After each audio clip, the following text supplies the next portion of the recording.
지난 7월에는 거의 한 달 동안 제 혼자 생활을 했습니다. 약속과 강의를 다 미루었기 때문에 제 혼자 시간이 아주 많았습니다. 물론 혼자 사니까 해야 될 일이 많았어요. 살림을 제가 다 해야 합니다.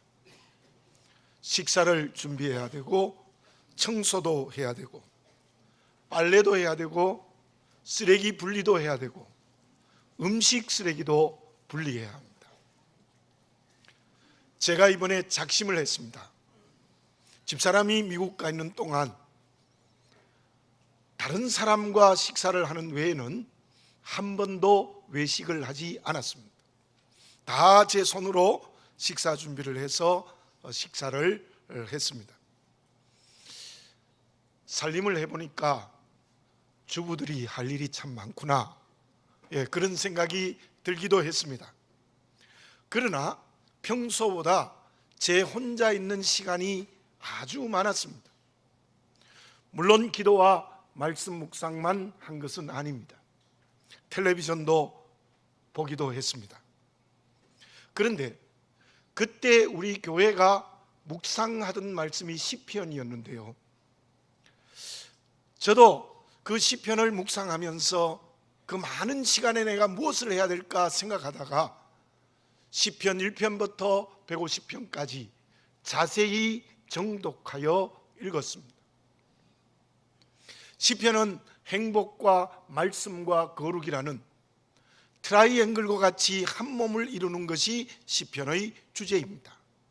뿐만이 아니라 시편은 주님의 십자가의 은혜가 열방의 만민들에게 증거될 것이라는 예언을 하고 있다는 것도 저는 알고 있었습니다. 그런데 이번에 시편을 자세히 읽고 묵상하면서 또 하나의 새로운 경험을 할 수 있게 되어졌습니다. 그것은 시편의 모든 기자들이 하나님께 노래와 곡조 있는 기도인 찬양을 올릴 때에 여호와 하나님 앞에 있었다는 사실입니다. 자기 앞에 있지 않았습니다. 사람 앞에 있지 않았습니다. 세상의 가치나 물질이나 권력 앞에 있지 않았습니다. 시편 7편 1절에 이러한 말씀이 있습니다. 여호와 내 하나님이여, 내가 주께 피하오니 나를 쫓아오는 모든 자들에게서 나를 구원하소서. 다윗의 노래입니다. 원수들에게 쫓기고 죽음의 사지로 몰릴 때에 여호와 앞에서 구원해 달라는 노래를 불렀습니다. 시편 10편 1절에 이러한 말씀이 있습니다. 여호와여, 어찌하여 멀리 서시며 어찌하여 환난 때에 숨으시나이까. 또한 시편 51편 10절에 이러한 말씀이 있습니다. 하나님이여, 내 속에 정한 마음을 창조하시고 내 안에 정직한 영을 새롭게 하소서. 제가 방금 읽은 말씀은 모두 다윗의 고백입니다. 다윗은 시편 150편 중에 75편을 노래한 사람입니다. 왕이 되기 전에 죽음 앞에서도 하나님 앞에 섰습니다. 왕이 되어 전쟁을 할 때에도 하나님 앞에서 하나님께 물었습니다. 심지어 결정적인 죄를 범했을 때에도 하나님 앞에서 철저히 회개했습니다. 저는 이 시편을 읽으면서 시편 기자들이 여호와 앞에 있다는 사실을 깨닫고 스스로 질문해 보았습니다. 너는 모든 일에 하나님 앞에 서 있느냐? 너의 목회가 진정 여호와 앞에서 목회를 하느냐? 그렇다고 대답하기가 어려웠습니다. 다른 것 앞에 설 때가 많았습니다. 사람 앞에 서고 내 마음 앞에 서고 눈에 보이는 것 앞에 설 때가 참으로 많았다는 고백을 하지 않을 수 없었습니다. 저는 이번에 다시 한번 철저하게 회개했습니다. 구체적으로 하나님 앞에 회개했습니다. 그때 제 마음에 기쁨과 감사가 강물처럼 몰려왔습니다. 저는 확실히 알았습니다. 왜 하나님께서 나를 이번에 미국에 가지 못하게 하셨는가? 내게 경건의 훈련을 하시기 위한 하나님의 뜻이 있었다는 사실을 분명하게 깨달았습니다. 그리고 집사람이 미국 갔다 와서 들은 얘기에 제가 깜짝 놀랐습니다. 그것은 집사람이 미국 가서 아이들과 매일 저녁에 말씀을 묵상하고 말씀을 나누었대요. 근데 놀랍게도 그 말씀 나누기가 시편이었다는 것입니다. 매일 한 편을 영어로 읽고 우리 맏손자가 우리말로 해석을 하고 그리고 가족들끼리 그 시편의 말씀을 나누었다고 하는 거예요. 참으로 놀라웠습니다. 아, 그렇구나. 내가 미국에 가지 않았지만 우리의 자녀들, 집사람과 영적 교통이 있었구나라는 생각을 하니까 기쁨을 무엇으로 표현할 수 없는 마음이 있었습니다. 믿음으로 살아가는 저와 여러분에게 참으로 중요한 것이 있습니다. 그것은 모든 일과 관계에서 언제나 하나님 앞에 서야 합니다. 특별히 어려운 문제가 있을 때 하나님 앞에 서야 합니다. 이 어려운 문제가 사람이 해결하고 물질이 해석하고 권력이 해결할 때가 있을 것입니다. 그럴수록 여호와 하나님 앞에 서야 합니다. 에스더를 봅시다. 그녀는 막강한 나라의 왕후였습니다. 그 당시에 페르시아는 세계를 정복하는 나라입니다. 왕후면 얼마나 큰 권력을 가졌습니까? 그 힘으로 동족을 구원할 수도 있었을 것입니다. 그러나 그 모든 일을 두고 에스더는 하나님 앞에 섰습니다. 사촌오빠 모르드게에게 이런 말을 합니다. 에스더서 4장 16절입니다. 당신은 가서 수산에 있는 유다인을 다 모으고 나를 위하여 금식하되 밤낮 3일을 먹지도 말고 마시지도 마소서. 나도 나의 시녀와 더불어 이렇게 금식한 후에 규례를 어기고 왕에게 나아가리니 죽으면 죽으리이다 하니라. 아멘. 에스더는 내가 왕 앞에 호를 내밀지 않아도 규례를 어기고 나갈 거다. 죽으면 죽으리다라는 마음으로 나가겠습니다. 그러기 위하여 먼저 여호와 하나님 앞에서 금식하며 기도했습니다. 그곳에 유다인이 대승리를 거두는 놀라운 역사가 일어났습니다. 바리새인들은 어떠했습니까? 율법을 입에 달아 줄줄줄 외우는데 자기의 의 앞에 섰습니다. 그 길이 주님을 대적하고 주님을 십자가에 내어주는 죄의 길이었습니다. 하나님을 아버지라 부르는 우리에게 중요한 것이 있습니다. 그것은 아버지 되시는 하나님 앞에 서는 것입니다.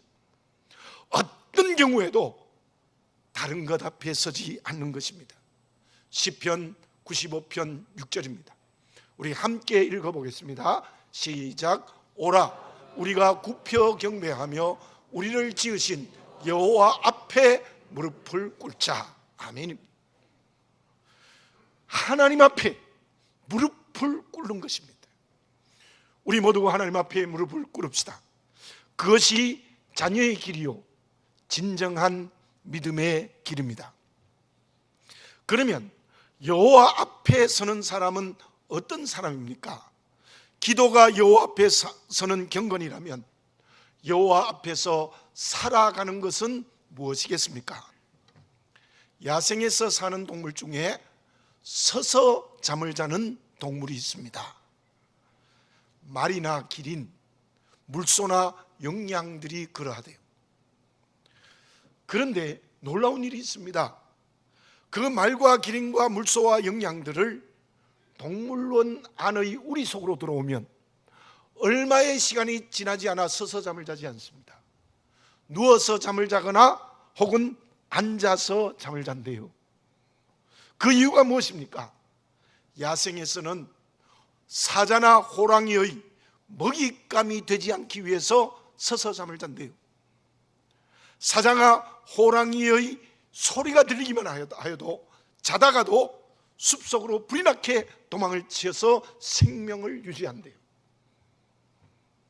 그런데 그 동물들이 그때 도망치는 것은 본능적인 욕구라고 합니다. 사람은 그러한 동물과 달리 하나님의 형상으로 창조되어졌습니다. 그런데 죄에 매이기 시작하면 본능에 따라 움직일 때가 많습니다. 여러 가지가 있지만 앞에서 말씀드린 동물과 같이 본능적인 욕구로 도망을 가는 경우가 많이 있다는 겁니다. 그것은 하나님의 자녀된 저와 여러분에게도 마찬가지입니다. 너무 힘들고 어려우면, 도저히 이 문제를 해결할 수 없으면, 이 관계를 해결할 수 없으면 도망을 칩니다. 어디로 도망합니까? 현실에서 도피하려는 거예요. 과거로 도망을 쳐요. 또 미래로 도망을 치는 경우가 있습니다. 물론 우리의 과거는 교훈과 거울이 되는 것이 틀림이 없습니다. 우리의 미래는 새로운 희망입니다. 그러나 도망가야 될 곳은 아닙니다. 그렇다고 힘든 오늘의 문제가 해결되지 않습니다. 사랑하는 교우 여러분들, 과거는 지나간 시간입니다. 미래는 아직 오지 않았습니다. 하나님이 우리에게 주신 진정한 선물은 무엇입니까? 하나님이 주신 선물은 오늘이라는 시간입니다. 오늘이라는 시간이 하나님이 우리에게 주신 선물입니다. 그럼 과거는 아닌가요? 미래는 아닌가요? 어쩌면 아닐 수도 있습니다.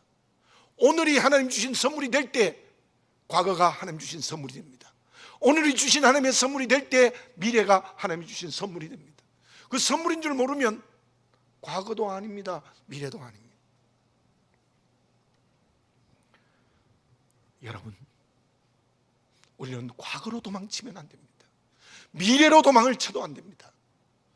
우리는 오늘이라는 시간을 하나님이 선물로 주셨습니다. 빈부귀천 남녀노소 아무런 상관없이 모든 사람에게 하나님은 똑같이 24시간이라는 오늘의 시간을 선물로 주셨어요. 물질도 차이가 있습니다. 건강도 차이가 있습니다. 지위도 차이가 있습니다. 그러나 오직 시간만은 하나님이 똑같이 우리에게 주신 선물의 오늘입니다. 그렇다면 오늘의 시간이 하나님 주신 선물이라면 그 시간을 어떻게 사용하는 것이 믿음으로 사는 그리스도인입니까?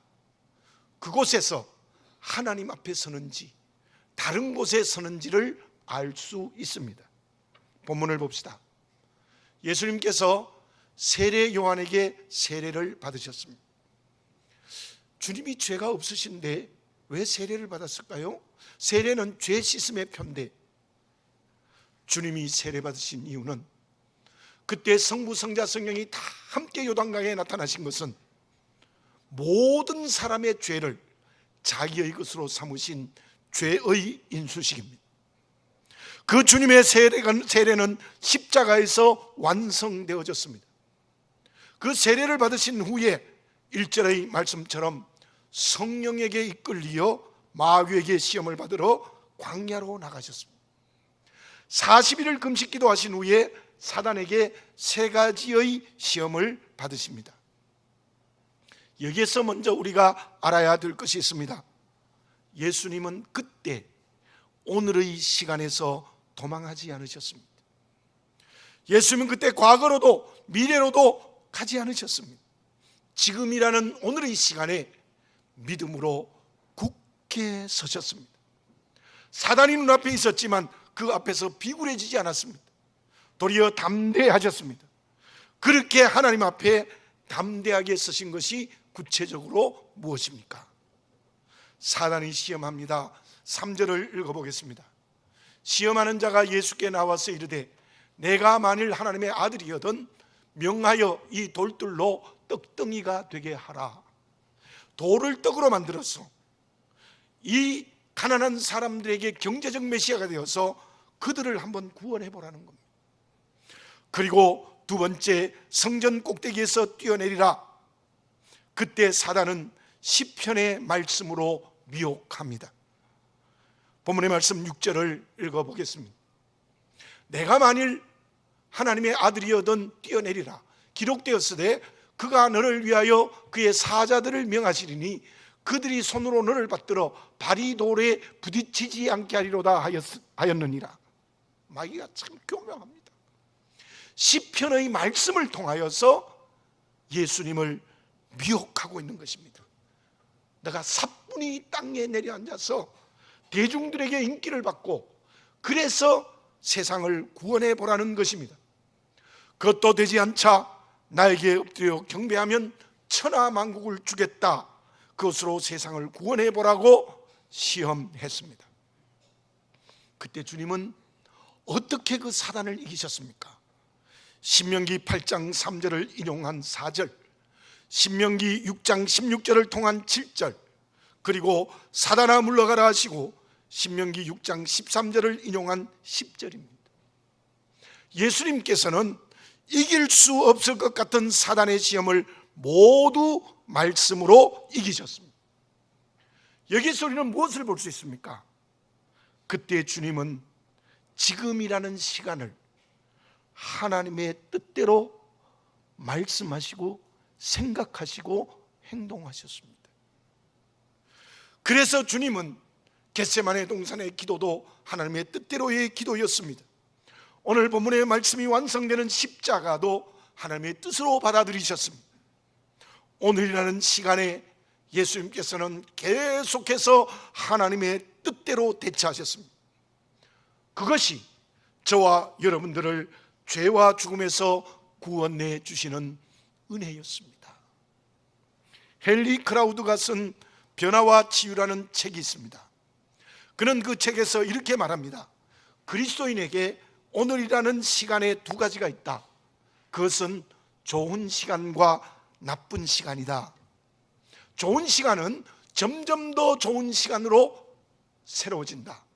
그러나 나쁜 시간으로 살면 점점 더 인생을 망치고 나쁜 것으로 나가게 된다고 설명을 했습니다.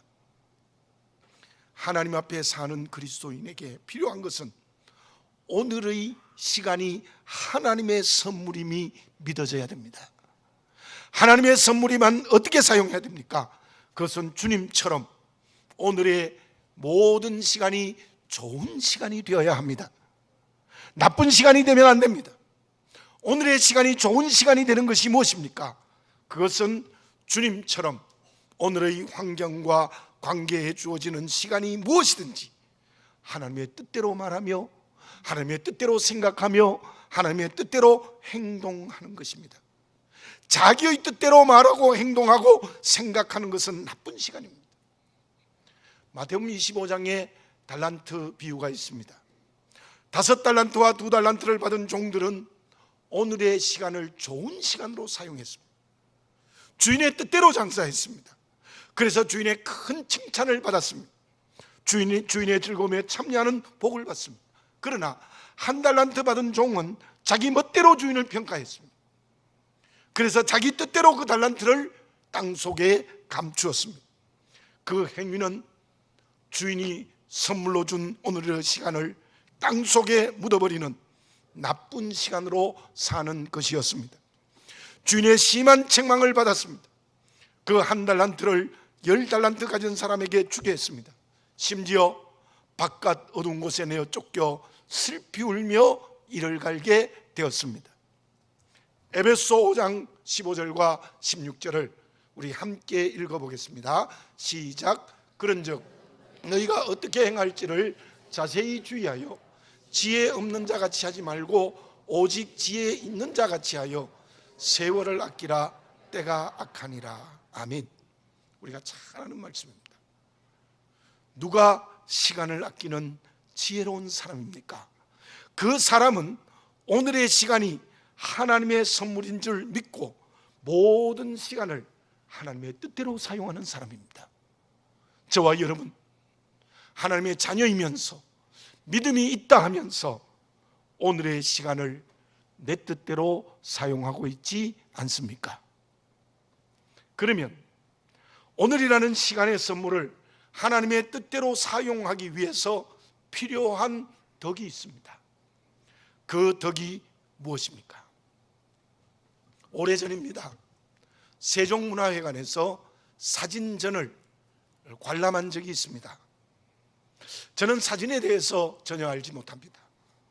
그러나 한 사진이 저의 발걸음을 멈추게 했습니다. 나이가 많은 노파의 사진입니다. 등에는 무거운 짐을 지고 있습니다.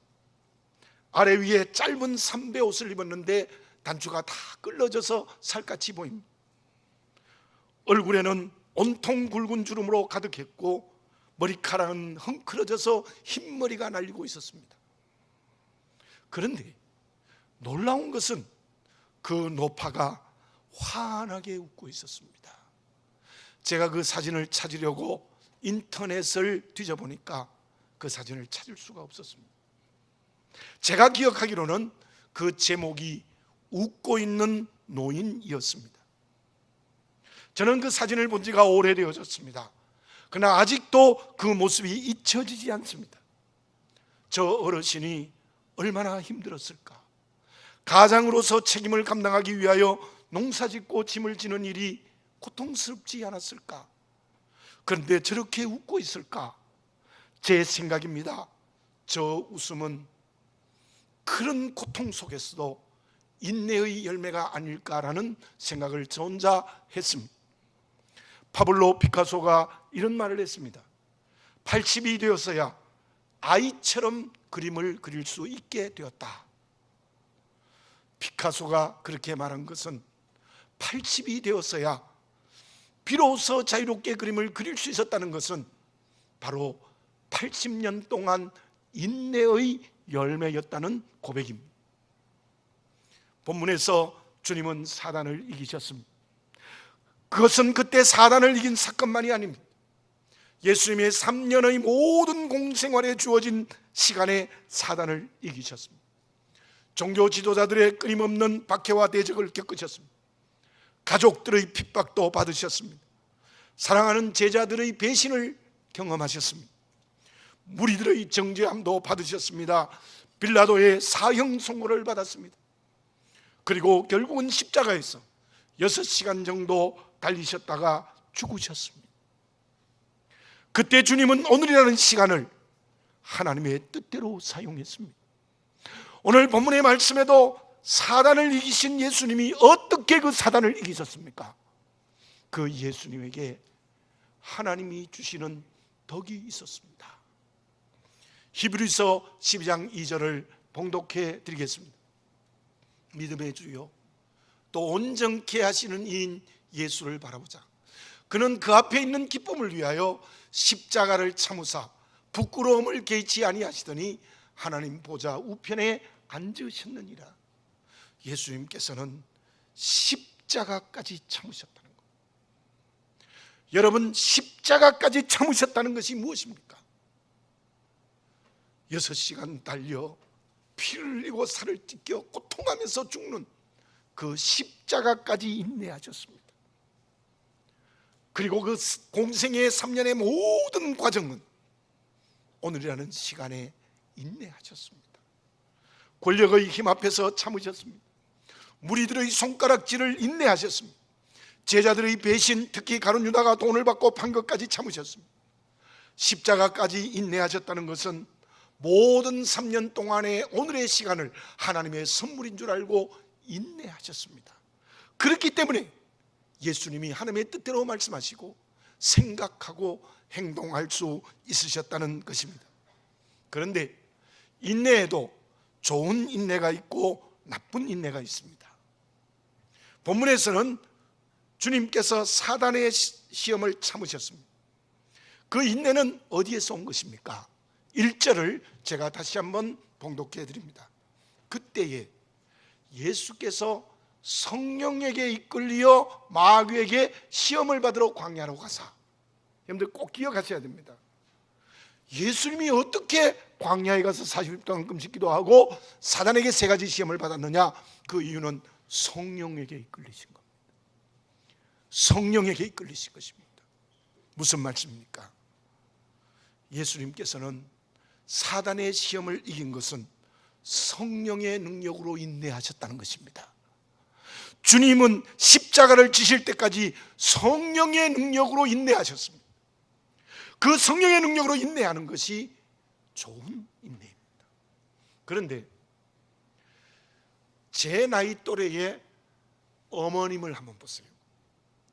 최소한 지금 90대가 넘으신 분, 대부분이 그 어머니들이 어떻게 인내했습니까?